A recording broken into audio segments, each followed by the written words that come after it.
गर्मी में गरीब वर्सेस अमीर का स्कूल। चलो टाइम से चाय पानी तो बन गया।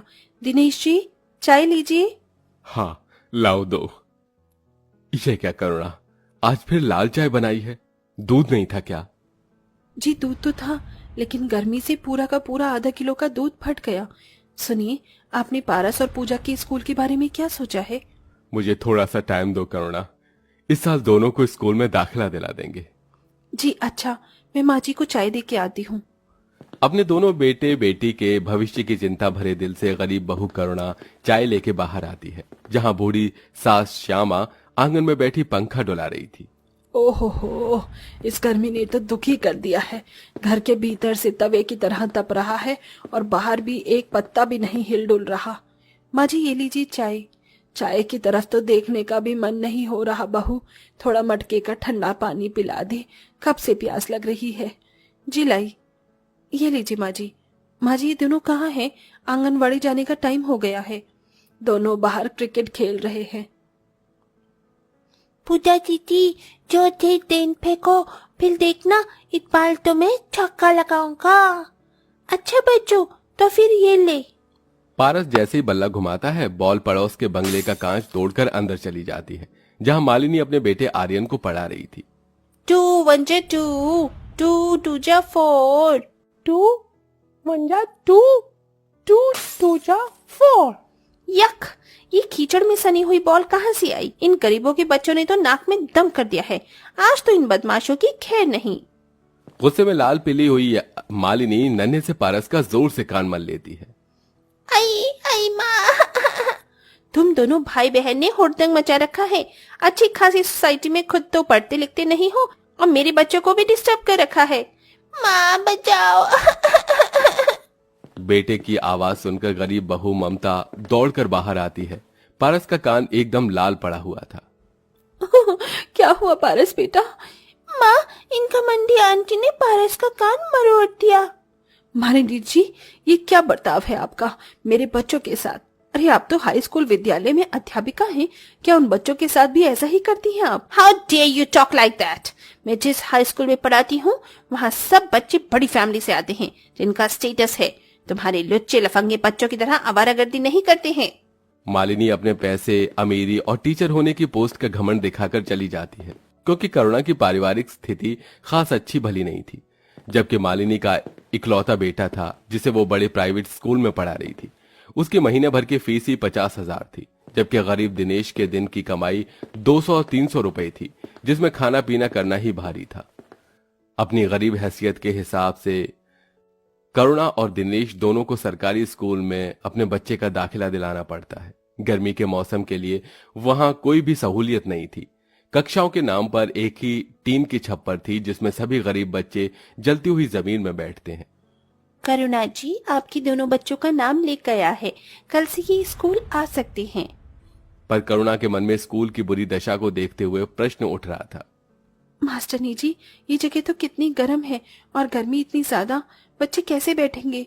कोई पंखा भी नहीं लगा है यहाँ तो। ये सुनकर टीचर कविता बड़े ही कड़वे बर्ताव से बोलती है। ओह मैडम, ये ना सरकारी स्कूल है, यहाँ तो इतना ही मिलेगा। बच्चे पढ़ाने हैं तो पढ़ाओ, वरना लेके जाओ। करुणा डबडबाई आंखों से अपने बच्चों के सिर को सहलाकर बोली। बच्चों मन लगाकर पढ़ना, ठीक है? हाँ माँ, हम मन लगा के पढ़ेंगे। पूजा और पारस गरीब बच्चों की टोली में बैठकर पढ़ने लगे, लेकिन लगभग थोड़ी देर में वो पसीने पसीने हो गए। सरकारी स्कूल से एकदम सटा हुआ ही प्राइवेट स्कूल भी था, जिनके क्लासरूम में इंपोर्टेड एसी लगे हुए थे, जहां बड़े बड़े बेंचेस पर एक एक बच्चा मजे में बैठा था। सामने एलईडी ब्लैक बोर्ड लगा था, जिस पर टीचर कालरा मैडम बड़े आराम से पढ़ा रही थी। सभी स्टूडेंट्स को ये वाला समझ आ गया? Yes miss, very good. Palak, अब सेकंड पीरियड गेम्स का है और थर्ड पीरियड स्विमिंग का होगा। सब अच्छी लाइन बना के चलेंगे। फिर प्राइवेट स्कूल के सारे बच्चे स्विमिंग पूल में छपाक छपाक कर नहाते हैं, जबकि गरीब के बच्चों के शरीर से टप टप पसीना बह रहा था। अमीरी गरीबी के भेद किसी हिस्से में नहीं छोड़ता, फिर चाहे दफ्तर हो, अस्पताल हो या फिर स्कूल ही क्यों ना हो। इसी तरह से दिन गुजरने लगते हैं, जिसके साथ गजब की गर्मी पड़ने लगती है। मौसम का पारा 45 डिग्री तक पार कर जाता है। मामा जी, सरकारी स्कूल में नहीं जाना, वहाँ बहुत गर्मी लगती है। पंखा भी नहीं चलता और पानी की टंकी भी टूटी हुई है, पानी भी नहीं आता। बहू, बेचारे मेरे पोते का मन नहीं तो मत भेज। माँ जी, दोनों बच्चों के भविष्य का सवाल है। पारस बेटा, तुझे तो बड़ा आदमी बनना है, तो स्कूल जाना होगा। पढ़ेगा लिखेगा तभी तो बाबू साहब बनेगा। बच्चे का मन एकदम भोला और कांच के दर्पण की तरह होता है, जिसे टूटने में वक्त नहीं लगता। जैसे तैसे करुणा दोनों को तैयार कर देती है। ये लो, मैंने तुम दोनों की बोतल में मटके का ठंडा पानी भर दिया है, इसे पी लेना। दोनों तपती धूप में पैदल पैदल स्कूल में जाने लगते हैं। उनके आगे से अमीर स्कूल वाले बच्चों की बस गुजरती है, जिसमें से आर्यन और पलक उन्हें चिढ़ाते हैं। ये देखो देखो देखो, सरकारी स्कूल वाले गरीब बच्चे। ओ, उई, उई, उई, उई, उई। पूजा दीदी, ये बच्चे कितने गंदे बच्चे हैं, हमारा मजाक उड़ाते। कोई बात नहीं पारस, तुम मत देख उनकी तरफ। चिलचिलाती धूप और शरीर को दहला देने वाली गर्मी ने बेचारे बच्चों के शरीर को झुलसा कर रख दिया था। सबके शरीर में फुंसी घमौरी निकल आती हैं। माँ, दीदी, मुझको गर्दन में चींटी काट रही है, बोतल का पानी भी खत्म हो गया है। पारस देख, मैडम जी की बोतल में ठंडा बर्फ वाला पानी है, मैं उनसे मांगती हूँ। मैडम जी, थोड़ा पानी दे दो, हमको प्यास लगी है, बस 2 घूंट ही पियेंगे। ये सुनकर टीचर कविता किलस कर पूजा को डांट देती है। अबे ओ लड़की, चल जाकर बैठ जा, समझी ना। प्यास के मारे दोनों भाई बहन का मुंह सूख गया था। पूजा ने कहा, पारस चल, छुपकर अमीरों वाले स्कूल में चलते हैं, वहाँ से ठंडा बर्फ वाला पानी भर कर लाएंगे। दोनों के संग में और भी कई गरीब बच्चे आंखों में अमीरियों का स्कूल देखने की आशा लिए गेट से घुस आते हैं। जहां कुछ बच्चे बड़े से स्विमिंग पूल में नहा रहे थे, तो कुछ बच्चे आराम से एसी में बैठे लंच खा रहे थे। ओ तेरी, इन अमीर बच्चों का स्कूल तो कितना बड़ा है, और यहाँ पर कितनी बड़ी बड़ी बिल्डिंग है। हाँ बंटी, और यहाँ तो कितना कुछ है, झूला भी है, पार्क भी है, स्विमिंग पूल भी है। ये कितना मजे करते होंगे ना। तभी आर्यन के साथ और भी बच्चे उनकी रैगिंग करने लगते हैं। ओ देखो देखो फ्रेंड्स, ये गरीब स्कूल के बच्चे हमारे स्कूल में से ठंडा पानी भरने आए हैं, चलो इन्हें मजा चखाते हैं। हाँ, इनको तो पनिशमेंट मिलनी चाहिए, इन्हें मुर्गा बनाते हैं। नहीं, हमें जाने दो, हमें जाने दो। पलक पूजा की चोटी खींचने लगती है और सब कड़ी धूप में मुर्गा बन जाते हैं। अमीर स्कूल के बच्चे उनके पीठ पर भारी बस्ता लाद देते हैं। पसीनों में लथपथ कमजोर पारस चक्कर खाकर गिर जाता है और घर लौटकर सबको लू लग जाने से तेज बुखार चढ़ जाता है। पारस, पूजा उठ जाओ, देखिए ना माँ जी, दोनों आंखें नहीं खोल रही, मेरा तो दिल बैठा जा रहा है। माँ, मुझको स्कूल नहीं जाना है। मेरा लाल, तुझे स्कूल नहीं भेजेंगे, अब उठ जा बेटा। धीरे धीरे दोनों की तबीयत सुधर जाती है, पर दोबारा से कड़ी धूप गर्मी में पड़ने की कठिनाई उन्हें उठानी पड़ रही थी। इधर एक दिन जब आर्यन स्कूल से घर आता है तो बंगला बंद होता है।